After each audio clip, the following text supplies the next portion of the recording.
So these are incredible results, Dr. Yeah, Kim. that's And correct. I mean, I'm curious, what are people saying about this? Oh, headlines in Asian countries, headline news media coverages, and then the Chinese Diabetic Association called this ideal cure.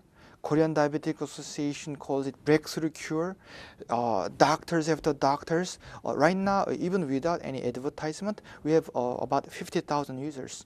So people are excited about Excited, this. This yeah. is generating a lot of excitement. And then a lot of TV coverages, and people are excited. So what are the doctors saying? What's the medical community here saying? Oh, there are, when we first started, people were skeptical.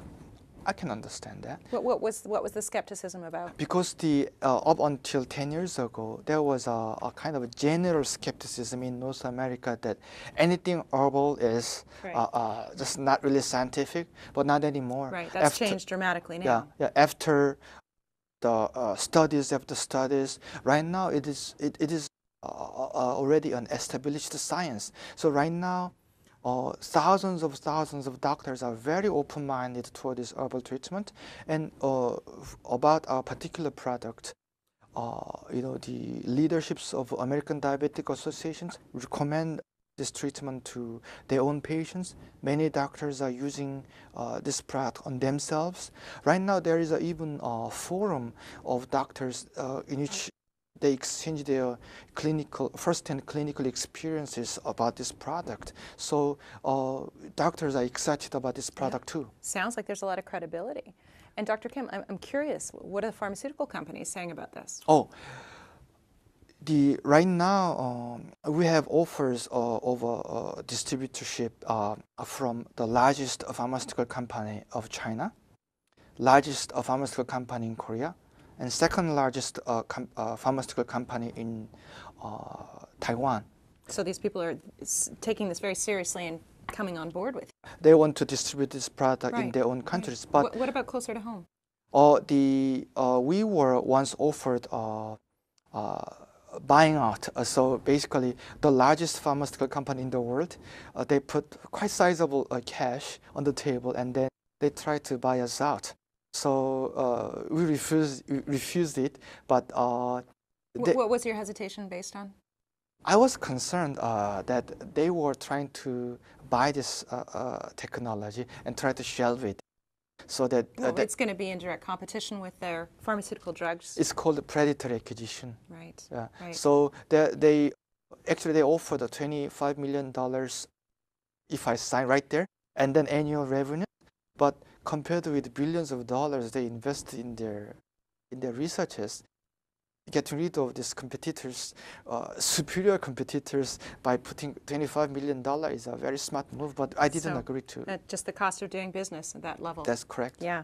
So Dr. Kim, I'm aware of a MediReport study that was done through the University of Calgary. Was it done over a 20-year period on this P700? Oh, MediReport is reports about the study. MediReport is not the University of Calgary study. But it reports about the several studies done on this product. Right, right. So yes, it's 20 more years, and then clinical studies and at various universities. So how does P700 differ from the current treatments that we talked about earlier? Basically, there are a few fundamental differences. While these pharmaceutical drugs and insulin injections are just for temporary control of blood sugar, P700 addresses fundamental problem. We are talking about reversal of diabetes. So people becoming normal. 70% of users become normal. So after they become normal, they don't have to use pharmaceutical drugs. They don't have to use insulin injection. They don't even have to use this P700 either. So we are talking about fundamental changes versus temporary control. That's one difference. Second, but still probably this is more important for some people, this is safe. No side effects. No side effects.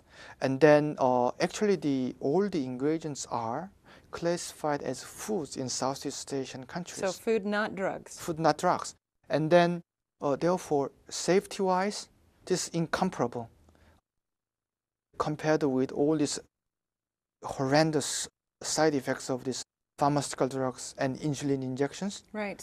So this is safe. Thirdly, no resistance develops.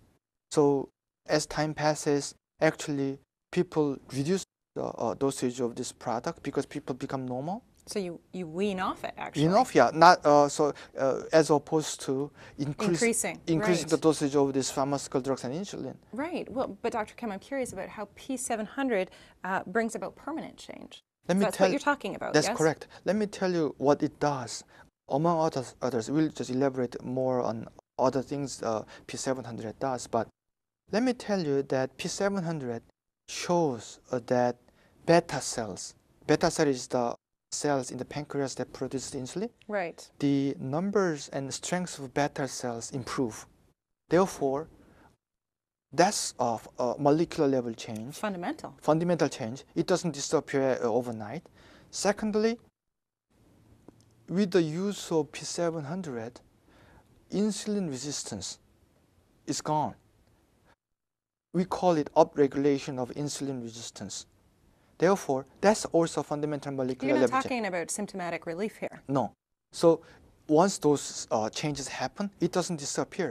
Therefore, even months or even years after they become normal, they stay normal. Therefore, we call normalizer. Right. People became normal. It sounds like, I mean, you're dancing around a word here. Cure is what it sounds like. It depends on what you mean by cure. If cure means we identify one or two simple causes of a disease, and you get rid of those simple one or two identified causes, if that is meant by cure, P700 is not a cure. But if a person takes a certain treatment or a certain food or a certain drug, and then people becomes normal, if we call that a cure, we can call this a cure. But right. It's a matter of semantics. Right, that's what it sounds like. But It sounds like it's making a huge difference in a lot of people's lives from what you're talking about. That's correct. Yeah. And Dr. Kim, you mentioned earlier that there were numerous natural herbal methods for treating diabetes. Yeah. So what are the other methods? Right now, there are about more than 2,000 herbs and plant-based medicines, drugs that are shown to be effective to control blood glucose.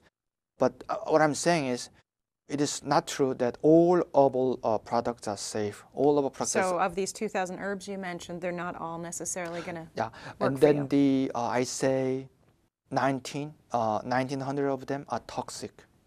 So there are very dangerous herbs. So this is not something to just enter into lightly. Yeah. For example, some are toxic, even fatal.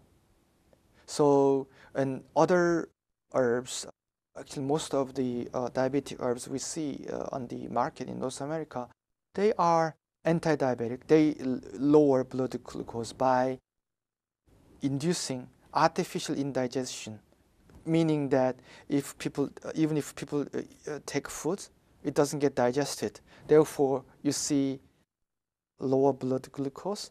I think that's not healthy. But anyhow, if you just look at the end results, it lowers blood glucose. Right. But it lowers blood glucose at a very high price. Right, it sounds like it. So Dr. Kim, we're going to talk a little bit more later about some of those natural methods you've referred to.